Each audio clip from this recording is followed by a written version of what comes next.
उत्तराखंड के उत्तरकाशी जिले के बरकोट सिलक्यारा सुरंग में मजदूरों को फंसे हुए 7 दिन से ज्यादा का वक्त हो चुका है और उन्हें अब तक निकाला नहीं जा सका है।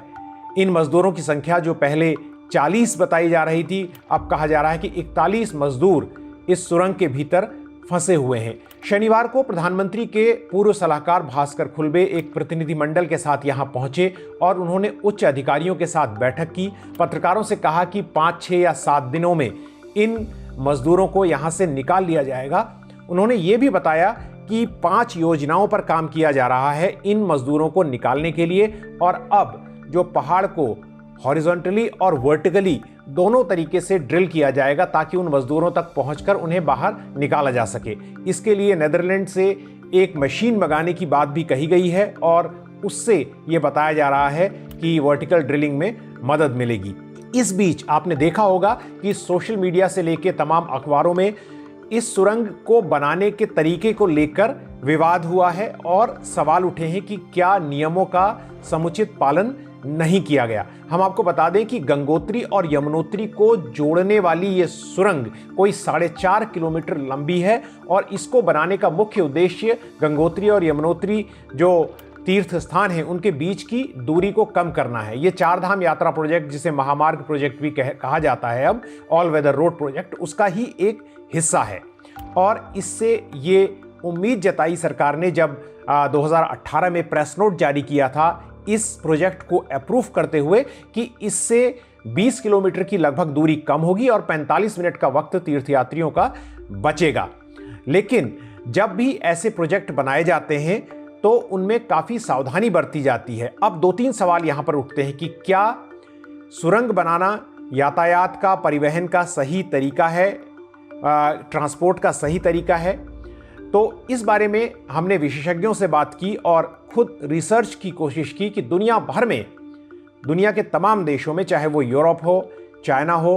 अमेरिका हो, जापान हो, ऑस्ट्रेलिया हो, तमाम जगह सुरंग बनाने का चलन है और सुरंग पहाड़ी इलाकों में भी बनाई जाती हैं। हिंदुस्तान में जो हिमालयी क्षेत्र में सुरंगें बन रही हैं उनको लेकर एक कंसर्न इस बात का है कि ये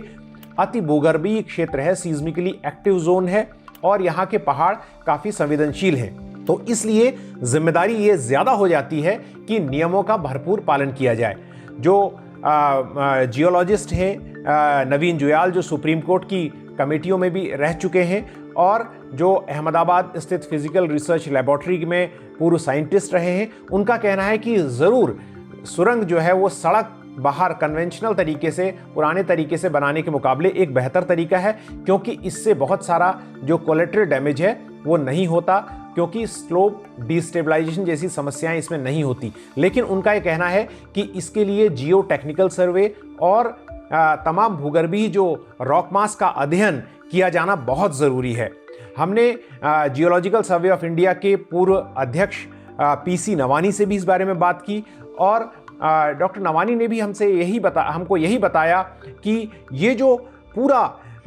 तरीका है सुरंग बनाने का, इसमें नियमों का पालन किया जाना बहुत ज़रूरी है। तो क्या नियमों का पालन नहीं हुआ? आपने देखा होगा कि कई लोगों ने यह सवाल उठाया है कि वहां पर ब्लास्टिंग की गई इस संवेदनशील क्षेत्र में, और जबकि ब्लास्टिंग नहीं होनी चाहिए थी। कंपनी ने ऑफिशियली, अनऑफिशियली और प्रशासन के जो सूत्र हैं उन्होंने इस बात का खंडन किया है, लेकिन ऐसी खबरें आई हैं कि वहां पर ब्लास्टिंग हुई है। हमने देखा है कि तमाम प्रोजेक्ट हिमालयी क्षेत्रों में, मैंने खुद रिपोर्टिंग की है जिसमें ब्लास्टिंग होते हुए उन जगहों पर हमने देखी है जहां पर ब्लास्टिंग की इजाज़त नहीं रही है। तो और वहां पर ब्लास्टिंग हो रही है, उसकी चेतावनी के बोर्ड भी लगे कई जगह दिखाई देते हैं। ऐसा ही एक नज़ारा हमने कुछ वक्त पहले जो कर्णप्रयाग से रेल लाइन बिछाई जा रही है उसमें भी देखने को मिला था हमें। तो अब महत्वपूर्ण बात यह समझने की है कि क्या यहाँ पर नियमों की अवहेलना हुई है। SP सती जो एक जियोलॉजिस्ट हैं, उन्होंने कहा है कि इतना जो कोलैप्स है इतना बड़ा, वो किसी मेजर जर्क के बिना, मेजर जर्क शब्द का उन्होंने यूज किया, वो उसके बिना नहीं हो सकता है और इसलिए इस मामले की पूरी जांच होनी चाहिए, क्योंकि 41 लोगों के 7 दिनों से फंसे होने की ये बात है और इस तरह के वायलेशन में एक प्रॉपर इन्वेस्टिगेशन होना चाहिए और प्रोविजन ऑफ पेनल्टी होना चाहिए अगर कंपनी ने और ठेकेदारों ने नियमों की अवहेलना की है। यहां ये बात बताना बहुत महत्वपूर्ण है कि जिस सरकारी कंपनी को यह ठेका दिया गया, उसने जो है एक प्राइवेट कंपनी के साथ जो है करार किया और उसके तहत ये कोई 850 करोड़ से ज्यादा उसे देकर ये प्रोजेक्ट चलाया जा रहा है। अब 2-3 बातें और हैं जो हमें पता चली हैं, वो ये कि एक और डॉक्टर नवानी ने हमें, जो जीएसआई के पूर्व अध्यक्ष रह चुके हैं और तमाम बड़ी जगहों पर महत्वपूर्ण विशेषज्ञ संस्थानों में काम कर चुके हैं अध्यक्ष के तौर पर, उन्होंने कहा कि जो रॉक मास का अध्ययन करना इसलिए ज़रूरी है क्योंकि आप टनल को बनाते वक्त जगह जगह एक ही सी स्थिति की उम्मीद नहीं कर सकते और आपको ये जानना बहुत ज़रूरी होगा कि जहां पर टनल में वीक सेक्शन आते हैं, उन्होंने कहा है, वहां पर आपको एक्स्ट्रा सपोर्ट देना पड़ता है। आपको प्रॉपर मॉनिटरिंग की ज़रूरत होती है कि कहीं टनल का रास्ता जो है वो सिकुड़ तो नहीं रहा है। जिस व्यास की, जिस डायमीटर की टनल आप बना रहे हैं, उस डायमीटर की टनल बन रही है या नहीं बन रही है। ये एक बहुत महत्वपूर्ण बात है, मॉनिटरिंग करना। दूसरी ओर डॉक्टर जुयाल ने ये कहा कि तमाम जो रॉक मास स्टडी के अलावा हमें इस बात को जानना भी ज़रूरी है कि कहीं पर आप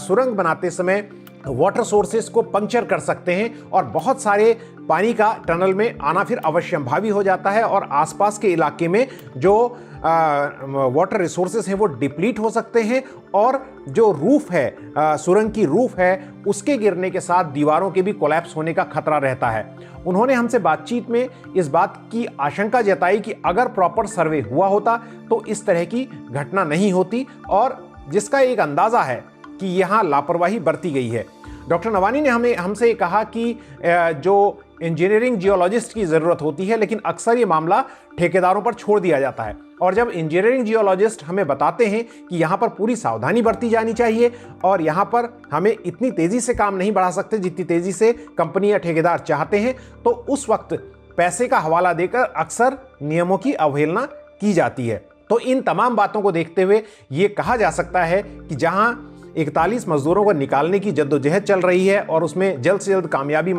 कामयाबी मिले, इसकी सब दुआ कर रहे हैं, वहीं इस बात की भी ज़रूरत है कि सुरंग जो है एक प्रॉपर तरीका हिमालयी क्षेत्र में भी बनाने की हो सकते हैं, लेकिन जैसा कि हमने देखा है, चाहे वो एनटीपीसी की 2021 में जो सुरंग में हादसा हुआ और वहाँ 200 लोग मारे गए, उसके अलावा बहुत सारी सुरंगें हाइड्रो पावर डैम्स की भी बन रही हैं। तो इन सारी सुरंगों के बनाने के तरीके को लेकर बहुत स्ट्रिक्ट मॉनिटरिंग और कंप्लायंस होना चाहिए, तभी जाकर हिमालय में ये संवेदनशील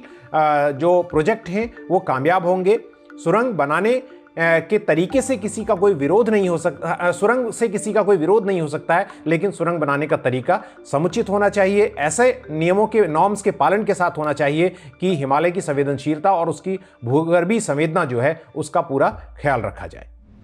पत्रकारिता का नासूर बन चुके विज्ञापन के मॉडल को खारिज करके खबरों की इस दुनिया को बदलिए ताकि पत्रकारिता आपके लिए जवाबदेह बने। newslaundry.com/subscription पर क्लिक कीजिए और अपने मन मुताबिक पेमेंट का विकल्प चुनिए, क्योंकि हमारे सब्सक्राइबर्स का नारा है, मेरे खर्च पर आजाद हैं खबरें।